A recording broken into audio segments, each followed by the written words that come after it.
focus on conservative approach to halakha, the Jewish law. And, what we're going to study today is not particularly a happy thing, but I thought it was interesting and wanted to discuss. So I'll apologize that it might be a bit of a downer, so I'll have to end on a good note. I don't know what it is. Yeah, we're gonna end with chocolate chip cookies. So that's the most important thing. So, I want to make a note. We are gonna be talking specifically about something that may be upsetting to some people, so I'll give you the fair warning now. Yeah. So here's the question. Do Jews donate their bodies to science? It's should Jews. Should Jews, here we go. Should Jews donate their bodies to science? What does Jewish law say about it? What does conservative Jewish law say about that? Different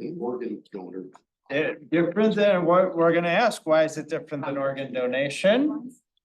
Is it different than organ donation and why? And then we're going to get into some actual conservative rabbi positions on this question. And has the position changed? And has the position changed?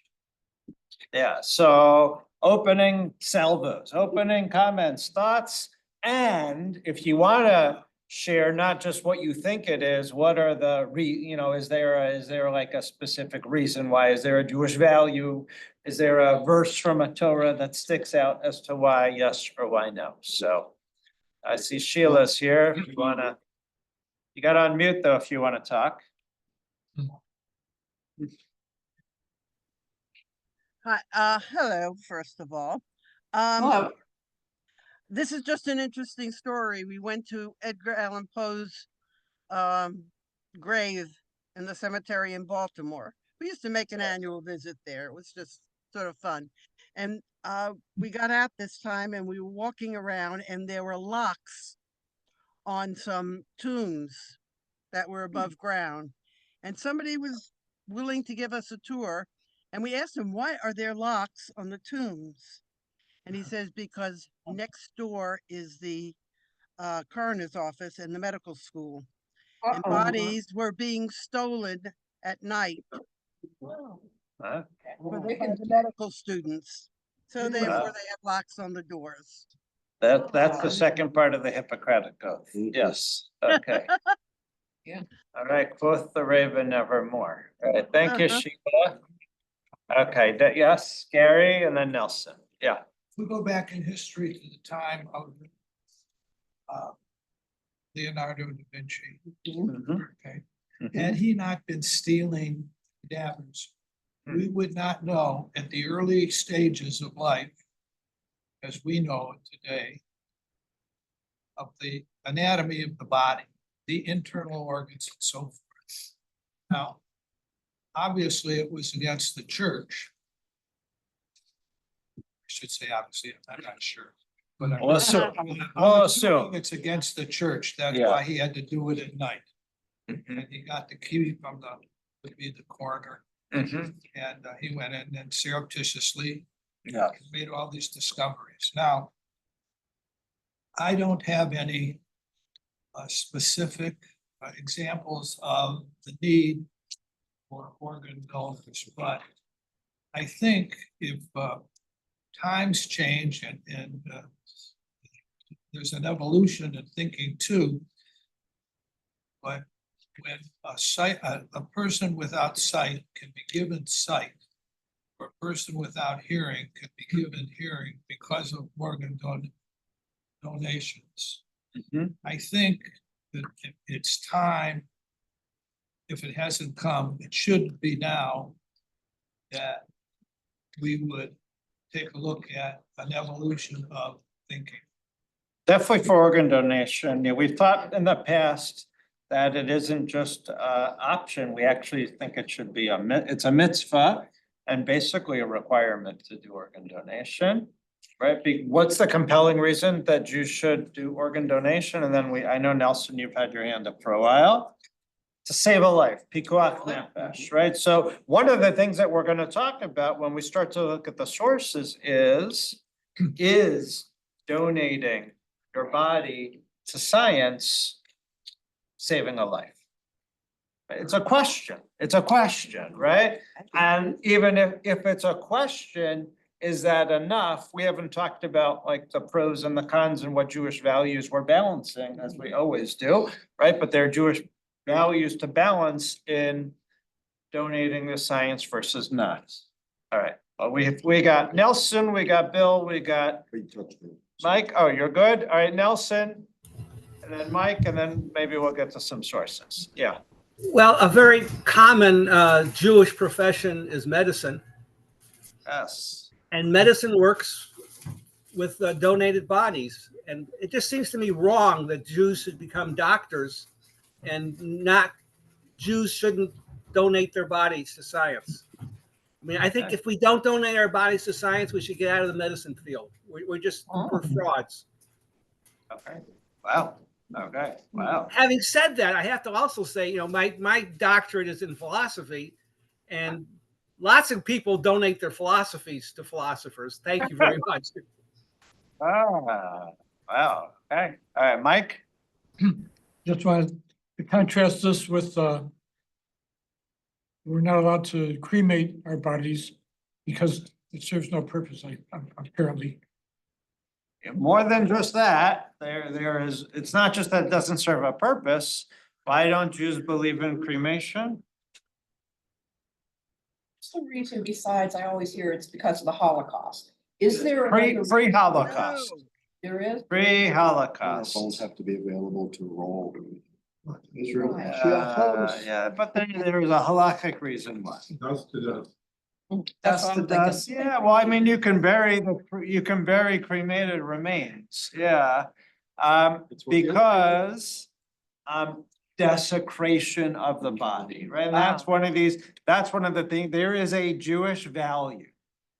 That the body is desecrated by certain things that happen after death. Anything that is done to the body after you pass away, except for ritual washing, tahara, right? Autopsy, donating science, cremation, all of these things fit in different ways into this idea of desecrating, dishonoring the body. But then you can't. Because God made us the way we are. And that the Jewish idea is that we return our bodies as best as we can, right? And the example, the bad metaphor is, right, when you rent your college dorm room, right? How are you supposed to return it? Same condition. Same condition, and if not, there are penalties, right? I know my son already, has me buying the drywall repair kits. Oh, no. Right, so that he can, finish the semester and the room will look as if it didn't, right? But that's the idea, and that's been the question even around tattoos. Right, so one of the issues about tattoos and piercings, I know we haven't yet gotten to the actual sources that we're gonna look at is, right, that we are, God gave us a body in a certain way and it's supposed to return that way in the end. And if you're making a permanent change, what does that mean? Yeah, Bill? So I'm sure you'll get to this wide spectrum of donation. But of course, we're all thinking, oh, someone has died, they're gonna rip something out and use it to learn, which is one way. But we're donating to medicine and science all the time. You get DNA test, you get blood withdrawn, you get a biopsy on something that's removed, and all of that goes into databases and all of that helps science. Now, I don't know if we'll make a distinction between donations in a living way or in a passive way.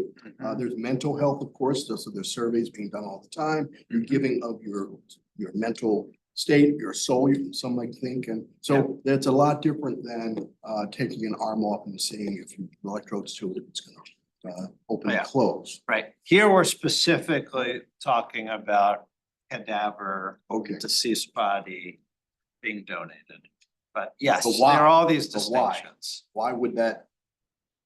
I guess we're gonna get to that. Why would it make logically a difference whether it's a donation from a living person versus a cadaver person? Right, well, most of the cases that you're talking about number one, they benefit us. Well, not necessarily Right. benefit society, I mean, database of tumor bases. And the like. Yes. You're already done, but now it's going into a database that might help others, Yes, as an example. Yeah. Okay. And what if you, while you're living, you say, I want to donate my body, so. we're gonna talk about that. We're gonna talk about that is who in the end makes the decision. Oh, yeah, there's Who in the end has the ability to make the decision? Yeah, Larry and Nina, or Larry or Nina. Larry, we're both here, but in the more religious aspect, I've always Yes. thought that you can't donate because of when Messiah comes, we will be resurrected. And so having, I'm not sure what happens to people who didn't have to begin with, or who had things removed because of medical reasons Yes. alive. But the idea was that you don't want to take any more out, anything else, because you want to be as much whole during the time of the resurrection when your body will become full. Yep, just to flesh that out. Oh, no pun intended. Pun intended, right? There's a traditional philosophical belief, not necessarily halakhic, by the way. I want to make a distinction. There is a traditional belief that when Mashiach, when the Messiah comes, that every one who was buried will come back to life in the way that they were buried. Now, I have to be honest with you, not everyone is buried in such a pretty way that you would want to come back and look that way. Yeah. I mean, seriously, right? So this is my issue, my personal issue with that. Number one, it's not halachic, this is philosophical. And number two is, again, now we're not getting so pretty, but no, many people that pass away and are buried, even though there's tahara and there's the ritual cleansing and everything, their bodies are not necessarily in a form where they would want to come back and live for the eternal messianic age that way. So I'm not sure if God can bring us back to life. I want to think that God can bring us back to whatever age and whatever body composition is best for us, was best for us. So I don't think that is a halachic understanding. I think that's, as I say, philosophical. So I don't know if that goes into this idea, but it is a question that was also brought in for the question of organ donation. Yes, and then we'll actually get to some text soon. Yeah. Don't you actually, when, if you lose a leg or something, don't they somehow bury the leg and keep it for you till you are resurrected with the leg? Theoretically, any body part that has been removed from you is somehow held in the funeral home for you, which I don't personally understand, or is buried already, right? And just, zakah, right? So God forbid, but there are organizations, there are volunteers, right? If you think after October 7th or after one of the explosion, terrorist attacks, right? Every single body part, every single drop of tissue, blood, right, is collected, right, and given proper burial. Part of it is that philosophical idea that every part of us should be buried. All right. Yeah, they were taking blood. They were collecting the blood and all yes, every little thing. Yes. Yeah. Right. What do you do with your tooth? Yeah. Right. So this is where I think it's a little, I don't think it's as halakhic that every single ounce of you, right. I don't know. Umbilical cord, all these things. Blood, yeah. Right. So that's one of these things where you say, oh, then the other person's gonna be buried, Donating. Yeah, but they're written now. All right, we actually do want to get to text. All right, Ron, Bob, then we're cutting it off and we're gonna start actually reading something. Yeah. Well, my question is, do we really believe in a physical resurrection or a spiritual one, in which case the body has no impact whatsoever? Doesn't matter if we believe it. I'm telling you, halachically, these are not halachic reasons that decide this. So I'm not gonna answer your question. I'm gonna say, halachically, when we're talking about what Jews do or don't do, that might be in the conversation, but that's not a reason that the Jewish law is decided. I know I'm avoiding your question. All right, Bob? I have a question. In body donation, there's embalming. And does embalming have anything to do with idol worship, like Lenin? Wait, you're saying the donation of a cadaver. Is embalmed.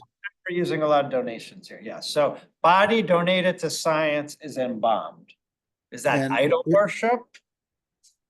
Like they did with Lenin and having him embalmed in a tomb so that people would worship a body or a person after death?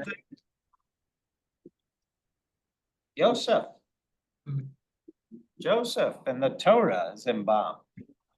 Yeah. Yeah, so I mean, right, it is Jewish practice not to embalm. But like if we get to the fact and look and decide that Jewish law allows for donation of body to science for, for saving a life, for, whatever reason we come out to as as these prevailing customs, these are all about balancing, right? The pros and cons of Jewish thought and halakha. So would it merit embalming a body so a body can be learned on for X period of time, right? Right? Does the saving of potential lives from that override this idea that Jews don't embalm? Once you've donated your body to science and Mhm. it's taken, it's not yours anymore. Well, we're gonna look at that. I don't know about that. It's there. I don't know. You've given it. Unclear. Okay, so we're gonna look at. So.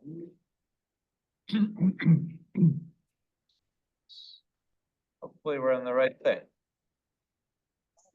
All right, can you see my screen? Yes, no?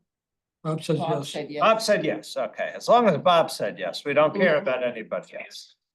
Okay, so we're gonna look at some texts if that's okay, so hopefully we're gonna get to 3 texts, that's a lot in 37 minutes. So, well, I'm just gonna show you what we're gonna look at. There is an Israeli Masorti conservative tshuva that was written questioning whether Jews can donate their bodies to medical schools in Israel. Now the Vad Halacha is the conservative movement in Israel's legal body, and they make legal halachic decisions just for Israel. So this was brought by Rabbi Gila Dror, and this is one we will look at. Excuse me, when was this written? That was written about 20 years ago. Okay. So this has been in the system for a while. We're gonna look at a recent tshuva from 2024.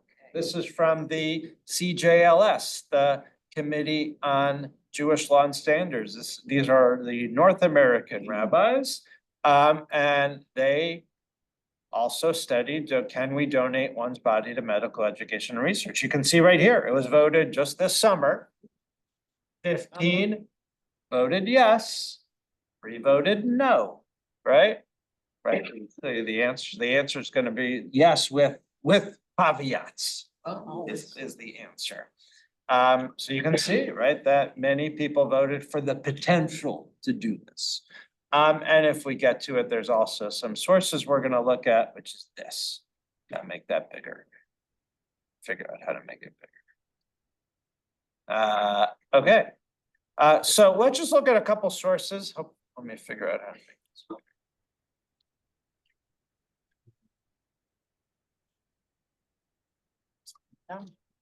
That's the size of the font there. There we go. That's better. Okay. A little bit better. Okay. Shall we start in Deuteronomy? Is that fair? Perfect. We're gonna start in the Torah. Okay. Deuteronomy 21:22. If any party is guilty of a capital offense and is put to death, you can impale that body and place it on a stake. This is in the Torah. Okay, next verse. You must not let the corpse remain on the stake overnight, but must bury it the same day. For an impaled body left out in public is an affront to God. You shall not defile the land that your God, Hashem, is giving you to possess. What do we learn from this text? Deuteronomy 21. It's possible to damage a body. It's possible to punish a person and defile their body. Okay, Just bury them quickly.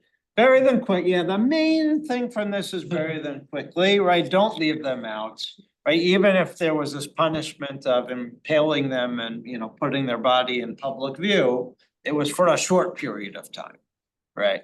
You don't leave them out for a long time. So I have a question. If you are donating your body to science, is there a controversy? Is there anything in conflict with the idea of donating your body to science and burying ASAP? It's out of public view. Yeah, not necessarily if they take what they're gonna have from the body and bury the rest immediately. No, that's organ donation. That's what, we're not doing organ donation, we're not doing, this is cadaver school. research. Oh, Right? Imagine medical school, oh, they're gonna. right? Medical students have a body that they work on, Mhm. right? Again, I'm sorry where it's a little, whatever, but yeah, it's important. I get asked the question, I won't say often, but congregants come and talk to me and want to know what's the Jewish view on donating your body to science. Yeah, Bill? So it's a little confusing text because it says, okay, if you do something, you can impale the body. Yeah. But then you should bury it. But the only affront to God is the impaled body, not the impaled body waiting around. So, it almost says God doesn't want you to impale body. Yeah. Which is different than bury quickly. I think you are reading it I think you're reading it not the correct way. We're not looking at the context of it, right? They are being impaled because they did something bad. This is a punishment this is the death penalty. Right, I think the verse is saying the affront is that they're staying out. At least that's how the rabbis interpret it. Yeah, the rabbis interpret it that way. What? But In the today old- you also have the idea that if you leave it out, and we had it just in this morning in the newspaper about the Hamas found the body of who is it, Deef, and buried it quickly because they don't want the Jews, Israel, to get it, and then use it as a bargaining tool. Oh, yeah. That was this morning's paper, Well, or this morning online, but so that we don't want it to be honored, and we did the same thing with what's his name? The other one. Osama bin Laden. They I buried will- him at sea so that he could not be martyred. I will say, right, this text does seem to say, this goes to like desecrating the body, right? It's a question of whether you're allowed to desecrate the body. Here, right, a reading implies that you shouldn't, even for a criminal, right? These are criminals. Even for a criminal, you shouldn't desecrate the body. Kill them kindly. Kill them kindly, yeah. I think it was Yeah, Sherry? established practice. My just trying- understanding, and I hope it's true, is that Because- cadavers are treated very respectfully in medical school. Would hope that's true, yes. Yeah. Right, so that's this balance, right? Do we trust that, right, the medical schools, that the physicians, right, are going to treat this body compassionately and properly with honor? So. I trust.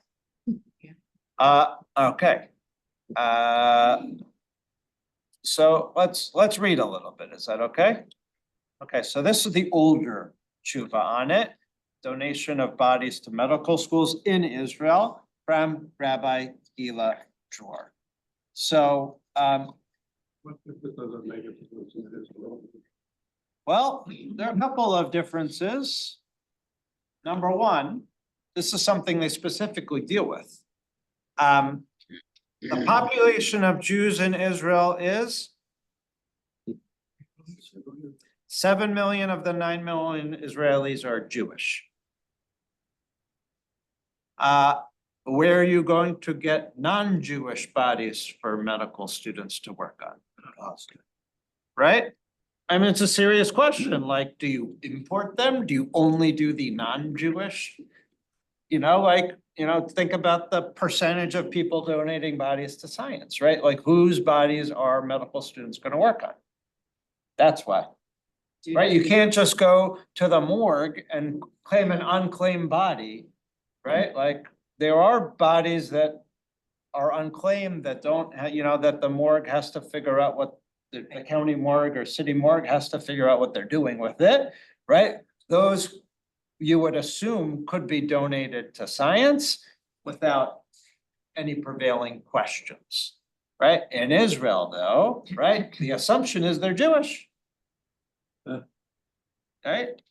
So this is, so she answers the question openly, right? Donating a body to a medical school is permitted under the conditions described below. So yes, but. So what are the buts? Right? There's general agreement that autopsies are essential in order to learn pathology or to learn the cause of death where unknown. There's not complete agreement, however, regarding whether autopsies are essential in order to learn anatomy, but most doctors still feel that there is no substitute to working with cadavers, right? I don't know if you know, many medical schools now have VR. You can do surgical VR and you can do different things, but the question is does that replace, right? And is that enough? And the other tshuva, which is much longer, this is only a couple of pages, this tshuva goes into depth where they've interviewed medical students that feel like working on a body is much more educational. Yeah. Much more and there's also more actually honor to the body, and then when you're actually working on patients, like that transition, it's an easier transition for a physician to go from working on an actual cadaver to a human being, a living human being, than a simulation to then working on a human being. Okay, the main question is, what's the attitude of the halakha? Oh, someone want to read this paragraph? Sure. Okay, please. The main question is, what is the attitude of the halacha to maintaining the first-rate medical system in a Jewish state? Most of the poskim until today have preferred to deal with the specific issues involved without dealing with their implications for maintaining an advanced medical system in a Jewish state. Right, we want our medical system in Israel and everywhere, right, to be top rate. Okay. That is why some rabbis have ruled that Israeli medical students should learn medicine on non-Jewish cadavers imported from abroad. Right. That's expensive. But this contradicts the basic Jewish value that all human beings were created in God's image. We should not learn medicine at the expense of people of other faiths. Halacha rulings based on such a distinction suffer, in our opinion, from an ethical flaw and should not serve as precedent in an independent Jewish state. What do you guys think about that? Right, so we heard a little bit about just the costs, right? But also, is this making some like elitist statement? Yes. Like, oh, we won't send our bodies to our medical schools, right? Yeah. What do you think? I can see it the other way, though. If Yeah, we're please. acknowledging that non-Jewish bodies are also of great value, then that should be that the Jewish bodies are of great value. And if, it's not just which one should we use, but at what level are we elevating the body to? And so in a way, I think it takes away from the argument that we should be doing it at all. Not that I feel that way, but. Yeah. That's That's fair. Yeah. Other comments, thoughts? I can't see you online now, so if you wanna make a comment, you can just unmute and do it.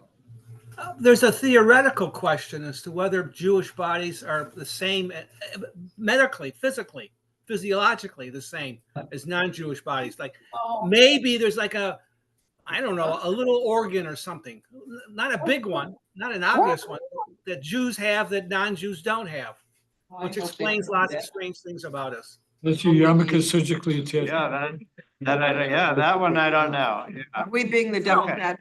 But that's what the doctors when doctors look at bodies, they're all a little different. Yeah. And so that question really has to be answered. And that's probably a Nazi question. You know, Jews have Yeah. Someone want to read the next paragraph? As for the question posed above. As for the first question posed above, many rabbis are opposed to such autopsies because it is forbidden to derive benefit from the dead. Okay, I'm just going to pause you here. So there is a principle that pops up in the Talmud, which says that Jews are not allowed to derive benefit from the dead, meaning the deceased body. Makes sense. Right? This, of course, are one of these things that balance with organ donations and all these things, right? So if you're not allowed to derive benefit from dead. It doesn't say just Jews. Doesn't say just Jews, right? Like, but then what do you do, right? If we need medical research, if we need to train our physicians, right? This is that balance, right? What's priority, right? Is the priority of, right, having first-rate docs that will then save lives in the future? Is that enough to say, or are we saying they're gonna say like maybe that's not what it means to derive benefit from the dead? You're right, you're not selling gold fillings or something, right? But you Yes. That takes one of away the from the. Go ahead, Sheila. All right, one of the other issues is that in some cases, they want to do an autopsy because it may be a disease or something that runs in the family and they Yeah, want to see. we're not, right, we're taking, I should have said that there are valid very halakhic reasons why we do autopsies, right? If it is a very uncommon disease, they do it so it can open up research which hasn't been done before. If we're gonna save the life potentially of a family member.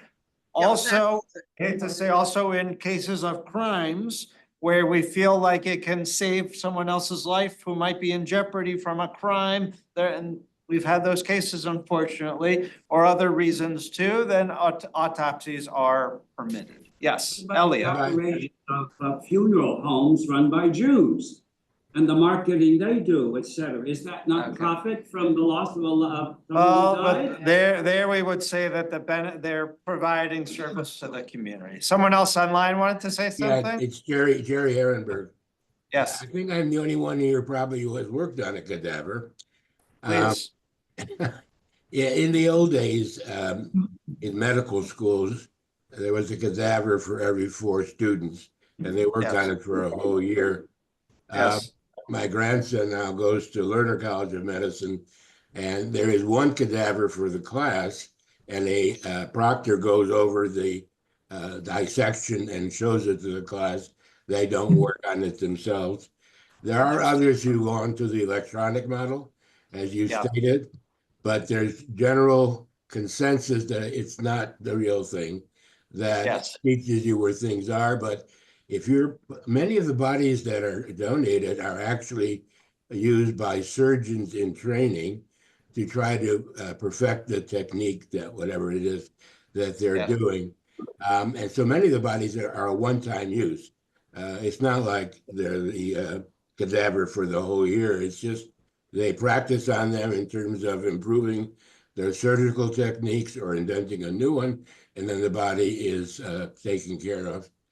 The other question that came up I want to respond to is, there ain't nothing different about a Jewish and a non-Jewish body. There's no secret organ. There's no hidden chip with the Talmud embedded into us.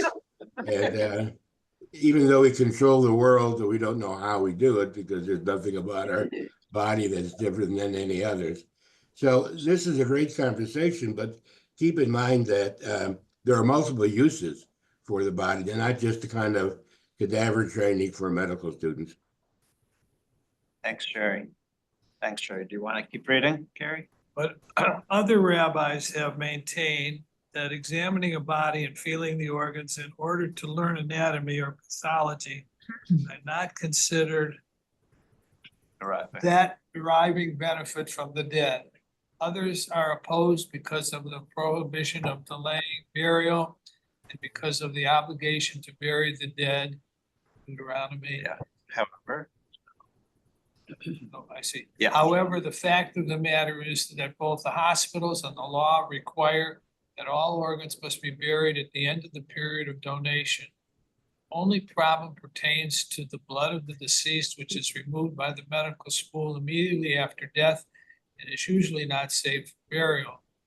But Rabbi Eliezer Waldenberg has shown that there is no obligation to bury blood that left the body after death. okay. So some of the things that stick out here, right? Number one is, right, this isn't like, Dr. Frankenstein, like brains are not being kept while other things are being buried right now, but typically, as Jerry said, it's a year, or a year max that the cadaver is worked on, learned from, and then and we're gonna talk about what those methods are. In Israel, cadavers are buried.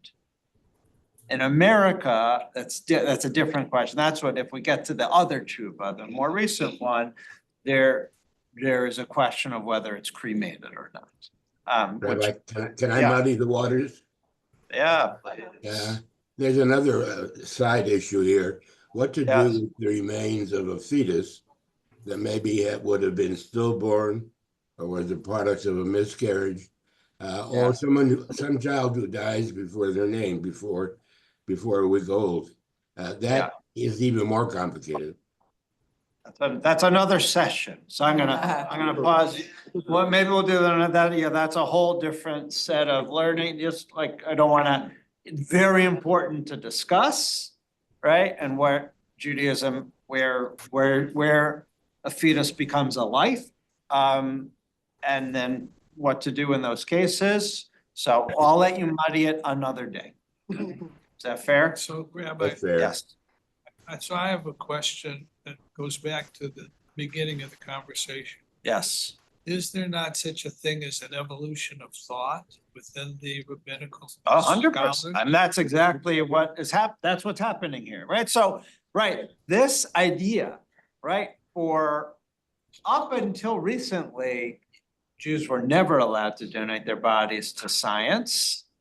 And now we're starting to see reasons why, right? So reason why is what we're getting to is, right, in the state of Israel, right, which has only been in existence since 1948, should they be importing non-Jewish bodies to work on? Or is it a mitzvah almost? Like, is it almost, should it be permitted to work on Israeli bodies? Well, Yeah. if they're sharing the medical knowledge with the world, Ah, is interesting. this not something that transcends a little bit of history? Yes. Yeah. Yeah, It's not like they're keeping it a secret. they're definitely not keeping it a secret. Yeah.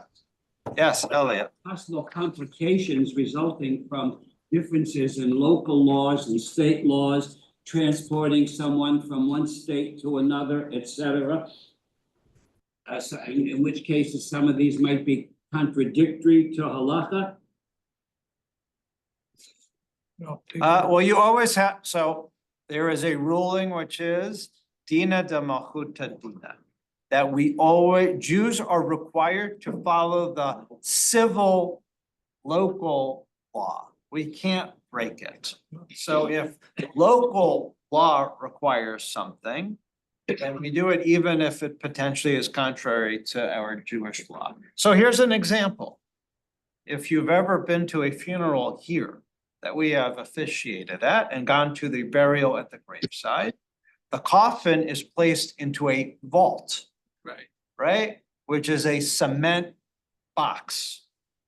Now, if you think about traditional Jewish burial, how are we supposed to be buried? Yes. In the ground. And if you look in Israel, they don't even use coffins, they just use shrouds. Smart. Right, just fabric, right? There's not even a box, right, in Israel. So we're not just putting them in a wood box, we're putting them in a cement concrete liner. And Because state laws. of county Yeah. law, because of the water table that exists here, that if they were not put in it, the coffin would come out of the ground with the water level that rises up, and it wouldn't stay buried, which becomes a health risk. So that is why, right, that traditionally, according to Jewish law, we don't use them. Right now, some Orthodox rabbis require holes in the bottom of the liner, right? So that way there is some interaction of the actual ground earth with the casket. Our ruling is that cement or concrete is made originally from sand or earth. And that's how we figure this out. That's how we work within the required county law that seems at opposition with our traditional Jewish law. Some places though that don't require it. Right, yes, or they work around, and not, but I think it's not even county, I think it might even be municipality, yeah. Well, there are now options, you can be like buried under a tree. Yeah, green Green burial is burial. actually something, again, because I've had members come and meet and talk to me about whether green burial is kosher or not, yeah. Yeah, and we might be having a series on death, it'll be a lot of fun. Yeah, it'd be a lot of fun as we're thinking about these. I want to show you, so again, it's just, I'm moving us forward. So, right, autopsies, one of the reason autopsies and organ donation also, we didn't talk about yet so much of the distinction.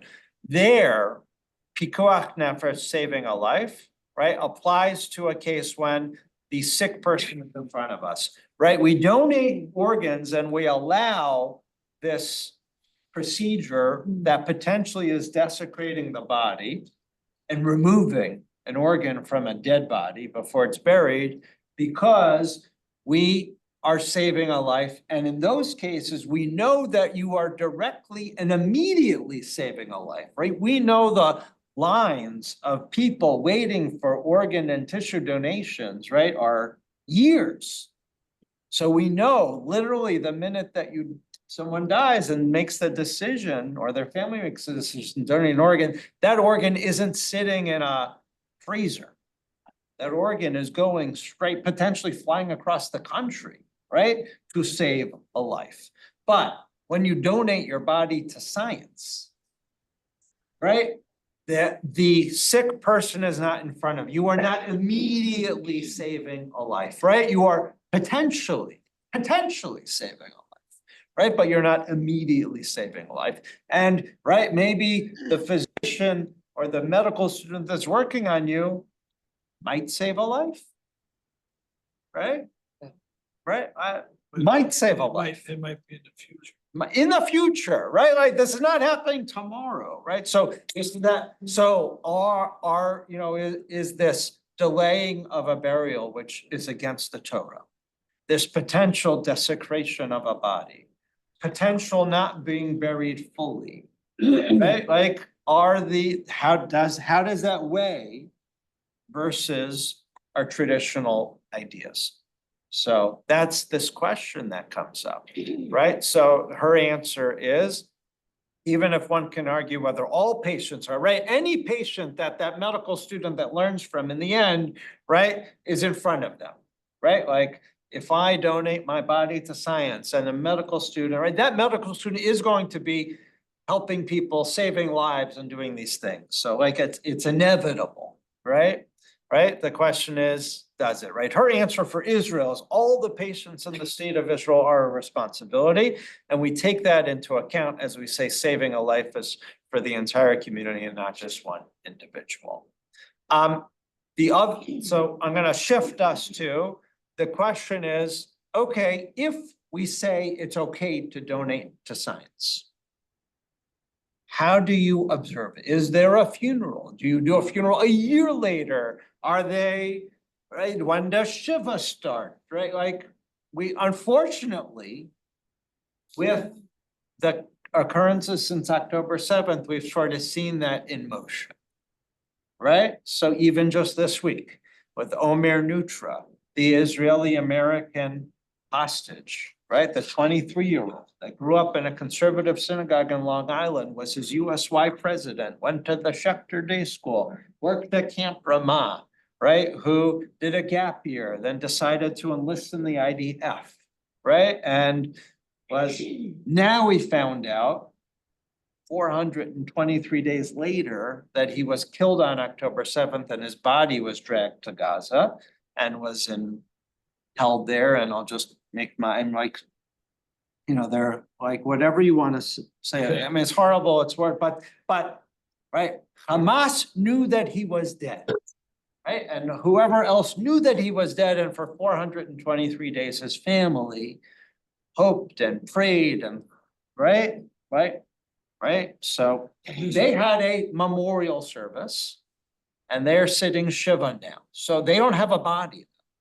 They don't have a body. They are sitting Shiva, right? So what do you think? If you donate your body to science, when do you have a funeral? When do you do Shiva? Do you do it or do you wait a year? Yeah.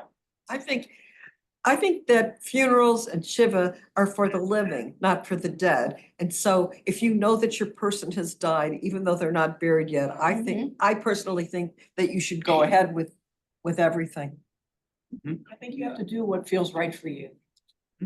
Okay, yeah, so I will say the rabbis need they need a better answer than what's right to you, yeah. Uh-huh. Yeah, That's what you have. so the rabbis say, yeah, Elliot, and then we'll read what she says. Subject, but would you say a few words about the role of the shomer? Of the shomer, yeah. Let's answer this and then we'll get to the shomer, right? So what Rabbi Dror comes to is, right, it's untenable to wait a year. It's untenable, right? A person, you can't be a year and observe mourning a year after a relative dies. We should follow the model of a person who is sent for burial in another city. This was in ancient times, right? Nowadays, if someone dies in Florida, the body's up within a couple of days, you do a funeral within a normal span. But in ancient times, they did transport bodies for burial in Israel or somewhere else, right? Why did you just wait, months, right? So the period of mourning begins from the moment where the body's taken away, where you sort of know. But So you have the case if you die in a foreign country. Michael had this, we had to wait 2 weeks. Yeah. For the body to be brought back, because they had to do their, I think Rafi Simon had this, by the way, with his father. Because he died in Italy, It's happened we've had, in my 24 years here, it's happened several times, yes. Yeah, so like it depends, right? But here is a case where there's not a burial, right? So what they're saying is, and what the other tshuva really says most clearly is, it's when you either sign the body over or the body is being transported to the medical school. It's at that moment that you consider that mourning is starting. You have a memorial service if the family wants to do a memorial service or a funeral without a body, basically, and start Shiva then. But here's the thing. There's a tradition that you do when that body, this is already in ancient times in the Talmud, when that body was actually buried, months later, you observed 1 day of mourning. And that's the suggestion here, is that like that year later, when the body is actually going to be buried after the year of cadaver work, that the family should have 1 day of mourning again at the cemetery. It makes sense. So Yeah. essentially, if I understand correctly, once you know that the person is deceased, Yes. it's not inappropriate. It may be appropriate to start the mourning period. It's not inappropriate. Correct. It may be appropriate. Correct. Given different situation. Think about like not my friend died on 9/11, they weren't sure if they could find his body, right? Like when do you do that? Those cases also, right? Like, But they know that the person is deceased and the family has the right to mourn. yes, yes. I And think- that's happened in Israel this entire year. And I think Yes. the action word is right. Yes. RIGHT. Yeah, so we're not gonna look closely through this other tshuva, which is much more detailed. From Rabbi Barmash. But there were two things I want to add to, and then I'll answer your Shomer question. The first is pastoral concerns. What she says specifically in this one is who determines, who actually decides whether a body is being donated to science? Is it the deceased or is it the family? Right? Usually, like I said before, it's usually the person before The has. If deceased. they have a will. Yeah, Yes. they, in their will. Yes. So what she's suggesting in her tshuva is that it's both. That like if the family can't live with that idea, that they actually have a Jewish override. They have a Jewish override on it, and the idea is that you should talk it through with your family beforehand So and the have that deceased- understanding. There's no established answer from the deceased. They have no override. Family decides, Correct. right? Correct, yes, correct. Even if it's in their Even if will. it's- Well, then they have no. Even if it's in your will, they can. Yeah, by the way, same thing with organ donation, a lot of other things, yeah. Yeah, there are overrides. Yeah, that living next of kin, power of attorney has override power on a lot of these, as a lot of these decisions, also end of life. By the way, also end of life, as someone who worked with families and end of life, yeah, the physicians will oftentimes not follow what is written and follow what is. The living will sue. That's the not dead. good. Yeah, it's for a lot of reasons why. Yeah, also like, there's potentially a feeling like what's happening at that moment isn't what that person imagined and or not imagined is the wrong word. but State of yeah. mind. Yeah, so there are lots of reasons. So really, the short answer is talk it through with your family. And have them understand your wishes and discuss it. So I wanna like, we could spend a lot more on this. I wanna make a couple of closing thoughts and then we'll talk about Shomer. Let me think of this. Closing thought number one is, I haven't shared what I think about this, number one. Right, or like what we feel about this in general, right? It's sort of always been the understanding, Jews do not donate their bodies to science. Because of immediate burial, because we don't know how it's going to be handled, because we don't know if you're gonna be buried. As I say, we didn't spend the time, but in America, many of the cadaver bodies are cremated, which is problematic, right, for us. And our Jewish cemeteries don't even bury in our cemeteries, we don't bury cremated remains. No, right? So if we even, let's say, we allow for the donation of the body, and then there's these cremated remains, where are they gonna be buried, right? We believe they should be buried, but where are they gonna be buried?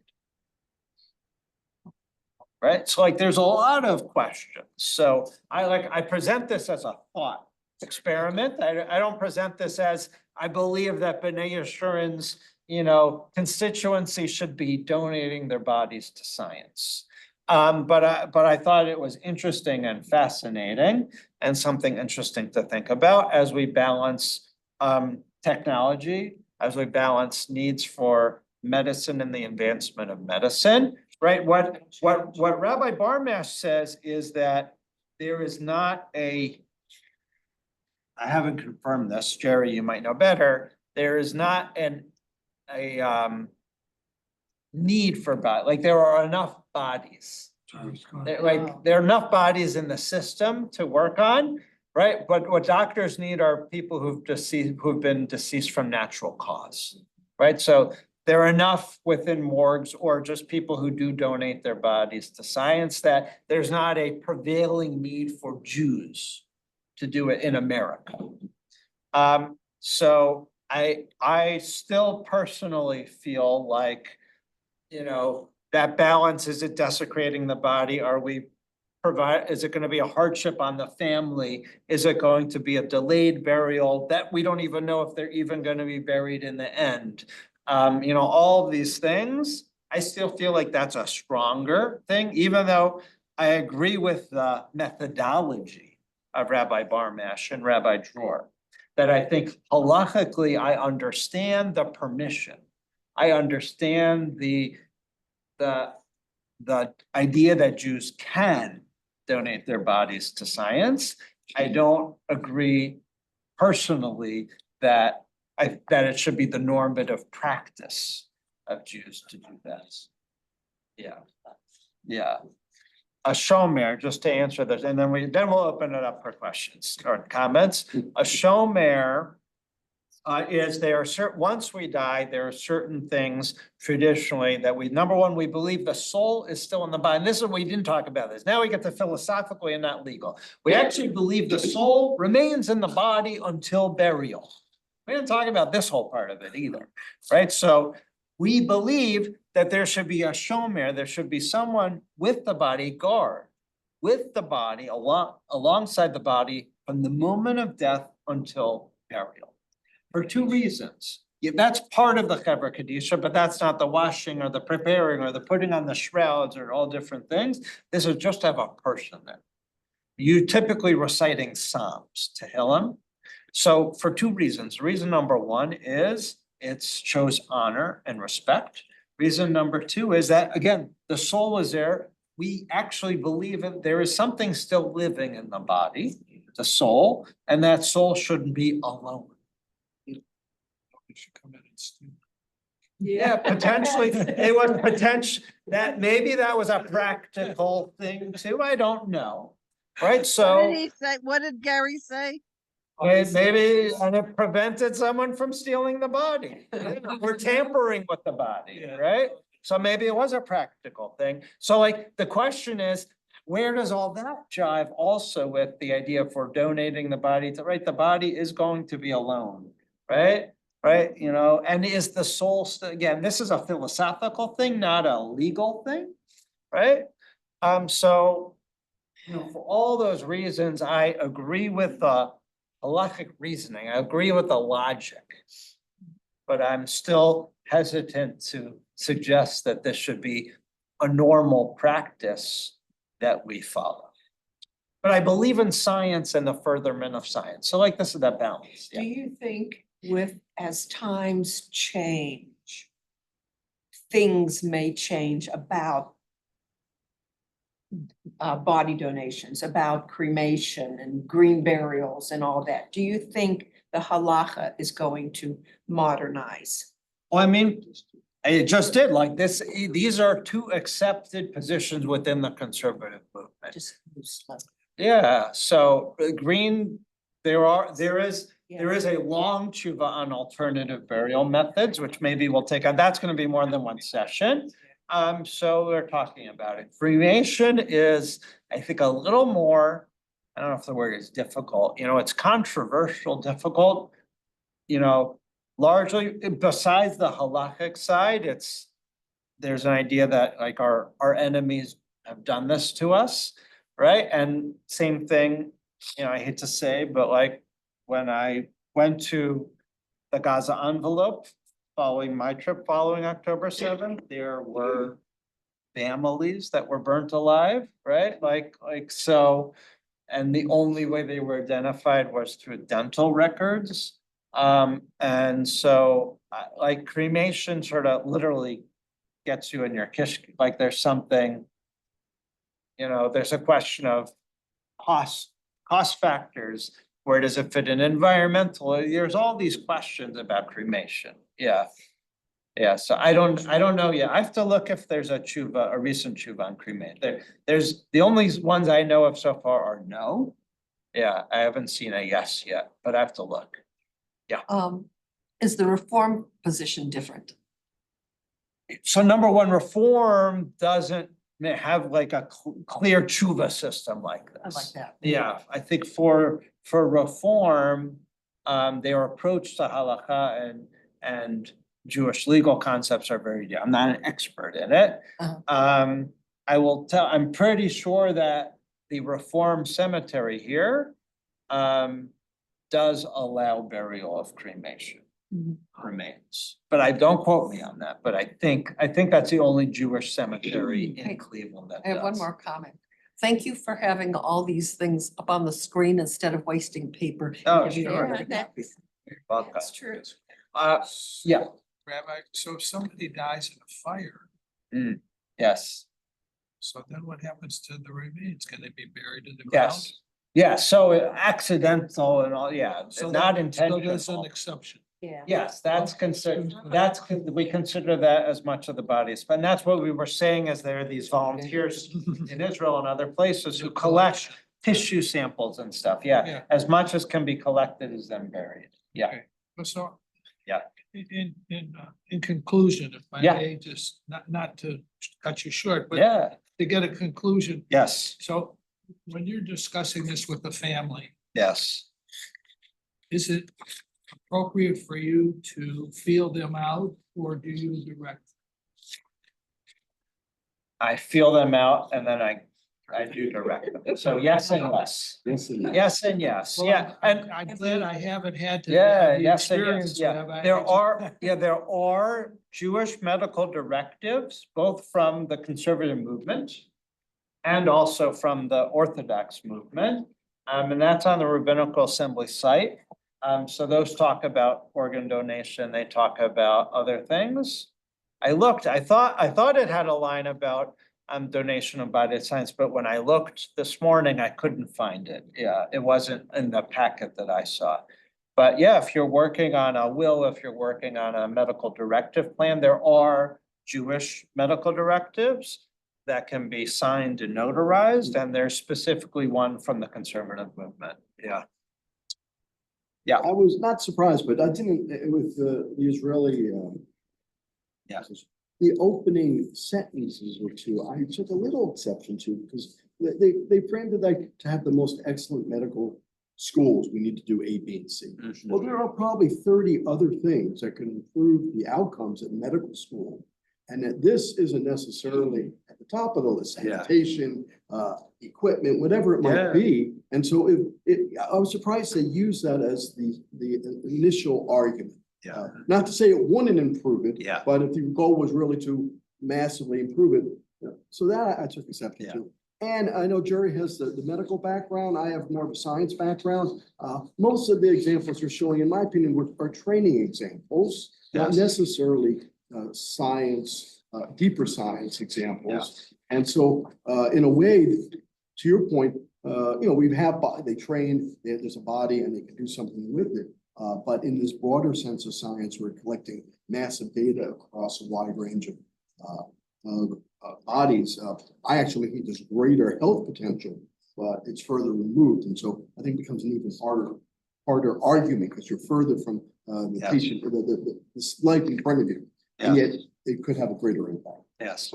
I'll give you your closing, not that you asked We for a already had the closing. conclusion. Yeah, we had two conclusions. This is the third conclusion. Okay. There were two times in Jewish history where they also did it. Poland in the 1920s was not admitting Jewish students to medical school. And it actually, basically, it was if you allow Jewish cadaver work for medical schools, we will admit Jewish medical students. And there were Orthodox rabbis who therefore permitted it just in Poland, just for then.